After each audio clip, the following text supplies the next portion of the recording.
So you read the title of the video. Today we're going to be talking about the head lever and all the things you can do with it. So I've made multiple videos that include the head lever because you can use it to go straight into a hammer lock. And hammer lock you can go into a tilt. Here you have Spencer Lee doing that at the NCAA championships. You can also use the head lever to go straight into a bar. Spencer Lee, Real Woods, those guys did it all the time. Pretty common thing to do. And then you can also use a head lever to go into a cross wrist, right? You can feed it right. You can feed it into your other hand, giving you a cross wrist. And from the cross wrist position, you can go into a 2-on-1 tilt. You can go into a roll through tilt. You have so many different options with the head lever. I've made multiple videos on the top position, or that includes the top position, that go over that. What I'm going to be focusing on today is how to get a pin directly from the head lever. Here you have Chance Marsteller early in his well, not early in his collegiate career because he was at Oklahoma State, but when he was in college, you can see him. He runs the head lever just like you would a bar. And on the opposite side, he has a short hook. So he's hooking the shoulder, and I'm sure as he starts to finish, he kind of made his way down almost to the bicep in order to keep his arm trapped and prevent the opponent from rolling into him and getting out. So that's one. That's the only example I have of a D1 guy doing it that way when they run it like a bar. Most of the time, they'll use the head lever and go straight into like a half Nelson or cow catcher almost position. So here you have two-time national champion Austin O'Connor in the semifinals of the ACC championships, and we're gonna slow it down afterwards. But I want to show you guys that he did get the pin. Obviously, a lot of times in this position, the guy's going to fight. So he gets the pin. Now notice from this position right here, most wrestlers can't do much, right? And you don't want to fall into the habit of stalling from right here because referee, you don't want the referee to start you over anything. But a lot of times the bottom guy, he can't do much. He can't stand up in this position, right? When you punch it, you want to get behind, you want to get your neck underneath the elbow, not the shoulder. If you get it underneath the shoulder, they can try to fight down. You want it underneath the elbow. Just like if you ever see my Power House videos, same as that concept. It's very hard for them to muscle down when you do it at the elbow. Austin Santo had the perfect clip of it, perfect angle, everything. He was able to get the pin from this position. And the last clip is going to be two All-Americans in the match at the NCAA championships to show you that it will work against almost any high school wrestler if he's working against All-Americans, right? D1 All-Americans. So right here, when he punches it, he's not in the armpit. His head is in the armpit when he's doing the head lever, but when he puts the hand behind his head, he wants his neck to be behind the elbow. He wants the elbow to be behind his neck. Here you have D1 All-American Daniel Cardenas doing it at the NCAA championships. So to get his head lever, he does the elbow push, the same one that Mikael McGee, Real Wood, Spencer Lee, Ryan Crookham all does. But besides using it to set up a tilt, he does it straight into a turn and potentially a pin, right? So you can see here that he's pushing his opponent's elbow. So his opponent isn't posted on his hand yet, but he's pushing the elbow. He's pushing the elbow. Eventually, his opponent posts on his hand. He instantly goes head lever, and from right there, he's able to get it. Now, when he punches it, notice that the elbow is not behind the neck. He's really on the bicep.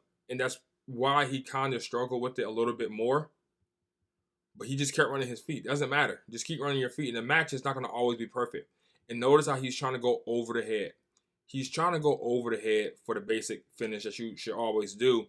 But he's not able to, so he ends up transitioning his arm underneath. You need to practice this to the point to where you're able to make that split-second decision, that match time decision, and you don't panic.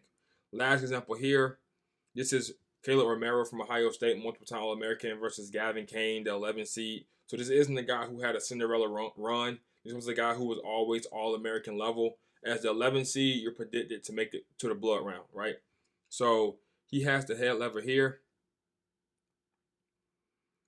It's only 2-1 halfway through the match. I mean, they were comparable skill levels, and he's able to get 4 back points with this position here. So as you can see, Gavin Kane looks like he's just laying there because it's really not much you can do as the bottom guy when the guy has a good head lever on you. He punches, and he tries to go over. Keep that in mind. always intend to go over the head.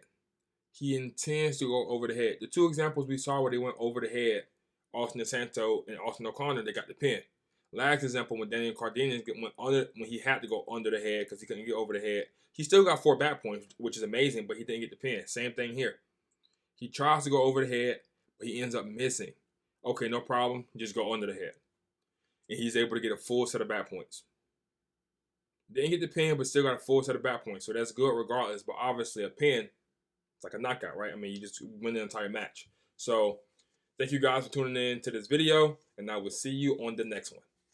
If you haven't joined already, you should consider joining Earn Your Gold Academy, the #1 tool in the world for learning and teaching wrestling. You get access to all Cinnamon courses, plus lifetime access to your Earn Your Gold community, where I make exclusive posts and videos for a one-time payment of $100. That's not a yearly subscription. That's not a monthly subscription. That's only a one-time payment.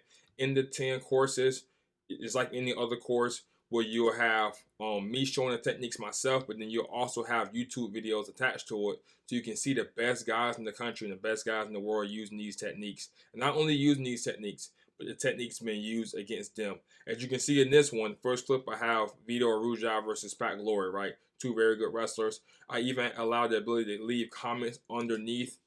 So just in case you have any questions that I can answer after you watch something, you can always leave a comment and I'd be happy to answer. Or if you have your own thoughts, you can hear from the most dedicated wrestlers and grapplers in the world and what they think about these techniques.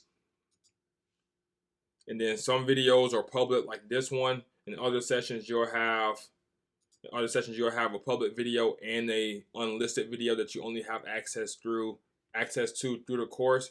So it's a wide array of things. I know you enjoy it. The value versus the prices is amazing because I want to sell as many of these as possible. I want my impact on the wrestling community to be as big as possible. Could I sell this for more? Absolutely, but then only 1,000 people may get it. I want to sell 10,000 of these. That really is my goal. 10,000 memberships to Earn Your Gold Academy, because I want to just help. I want to help people, right? I want to help people. Obviously, I want to make money, right? I'm doing this full time now. That's why I've been posting so many videos lately. I've been getting a lot of comments about the amount of videos I've been posting. But I love the sport. I have so much film that I watch, so much film I have access to. That's why I can have all these clips and make all these videos. And there's a lot of people who can afford. I never went to camps, right? I started wrestling late, and I couldn't go to. I live in Florida. We're about to have a hurricane tomorrow. So may not post tomorrow. My Wi-Fi or power may go out. But I never went to camps. I can never travel for camps. I didn't have a big wrestling team. My senior year was four kids, 4 guys. But I know a lot of guys in that situation who want access to the best techniques in the world, techniques used by the best wrestlers, and they may not have money to spend $50 on 20 different courses, right?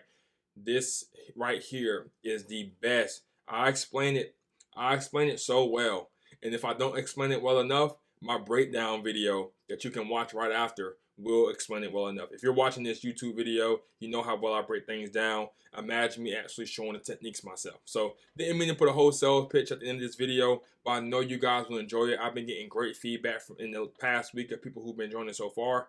So I'm super excited for it. I'm just so excited for it. So thank you, and I will see you on the next video.